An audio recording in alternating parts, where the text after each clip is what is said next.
to the main event, which, by God, I actually got, my prediction was a guess, was just let's just see. And it was right, I predicted Jericho. So Jericho defeated Taker and Rey Mysterio and CM Punk and R-Truth and John Morrison to win the World Heavyweight Championship. So after everyone's entrances took forever, 10 minutes the entrances took, and that was just yet to Undertaker's entrance. Speaking of Undertaker's entrance, oh yes, Undertaker comes out, he's doing the dead man thing, and one of his pyros looks like it goes off early, and it sets him on fire. That's an interesting one. Now, Taker throws off his jacket and briskly walks to the ring, where a referee hands him a bottle, and he pours water all over his back. And now, Michael Cole, the goatee-wearing bitch, I will give him his credit where it is due. He covered this moment beautifully. Absolutely spot on perfect. Did a good job. Anyway. Makes me happy seeing Morrison and R-Truth in the main event. It has to be said. Punk and Truth start off with a nice senton by Truth. Truth gets the best of Punk until he hits a big kick and a go to sleep. That gets him eliminated. Punk then cuts a promo on everybody. Rey Mysterio is the third man out. Beautiful power slam by Punk, which of course is called a scoop slam by Michael Cole, the goatee-wearing bitch. all that good work at the start of the match just gone, straight away, just gone. It's gone. Punk throws Rey into the chains. Punk really, it was like with Truth, right? Truth battered Punk, and then Punk got the win, yeah? And it's basically the same again. Punk battered Rey, and then Rey, they teased like they were going to go to the top of one of the pods, yeah?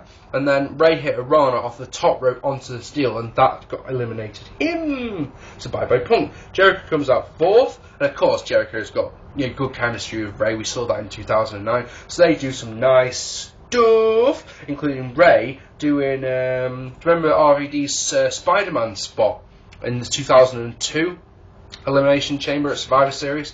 Yeah, they do that. The only difference is that Jericho literally pulls him down. Rey lands hard on the steel on the outside. That's a nasty looking thing, it really is.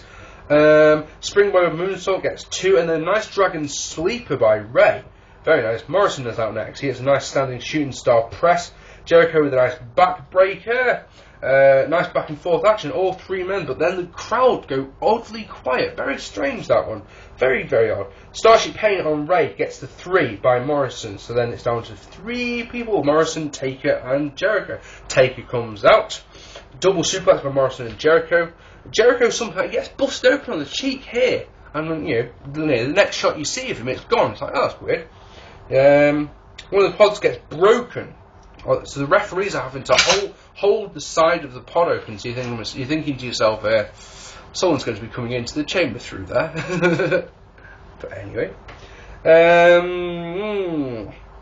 evil springboard kick by Morrison. Instead of the cover, he goes for a corkscrew moonsault that Taker counters. Taker absolutely fantastic moment as Taker sits up after that, yeah, and Jericho shits his pants and climbs back into his pod and holds the door shut. That's very, very, very funny. I laughed at that one quite a lot. After some nice back and forth, Taker chokeslams Morrison on the steel, yeah, and then pulls him inside. It takes forever, or it feels like it's forever, for Taker to pull Morrison inside the into the ring, and he pins him. That gets the 3.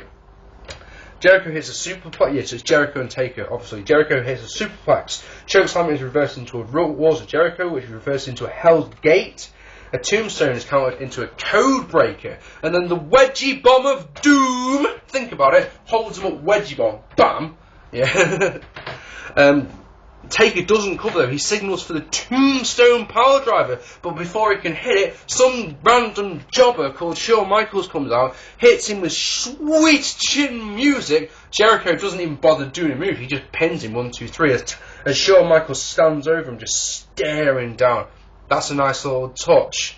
So we've got 2 new world champions who, in my opinion, won't draw any extra money to WrestleMania whatsoever. What do you reckon? Batista versus Cena and Jericho versus Edge, I reckon, are the 2 that you're going to see. Jericho, I don't think, is a draw at all as a champion, and I don't think Batista is a draw as a champion whatsoever. Now, what can we say about this show? I'm serious when I say this. Serious. Ladies and gentlemen, this was bollocks. 2 matches do not make a good pay-per-view, do they not? Both Elimination Chamber matches were good, yes. And they were good enough to warrant this match. 5 out of 10, yes. But is there anything else on the show that can bump it up past 5? In my opinion, I'm going to give half a mark to the MVP versus Miz match. So it's 5.5 out of 10 in my opinion. Because, and this is because, yeah, the 2 Elimination Chamber matches, yes, they were both good. The rest of the card felt like filler, yeah, and every other match, the 3 matches that were on other than Elimination Chamber matches, could have happily been done on Raw, happily done on SmackDown, and I wouldn't have batted an eyelid. The Regal and Edge skit could have been done on Raw or SmackDown, and I wouldn't have cared, you know. It was, everything in between the Elimination Chambers was pointless. Absolutely pointless. Ladies and gentlemen, you can hate me if you like, but I give this show 5.5 out of 10. Not good enough the month before WrestleMania. Not good enough at all. I'd love to know what you think down here. If you haven't already hit that orange subscribe button, I have been Marc P. This has been Shooting from the Horse's Mouth. My next video is going to hopefully be a Super Brawl 2000 review. I'm halfway through that show. Oh my sweet lord, it's bad. You won't want to miss that review. I've been Marc P. Take it easy.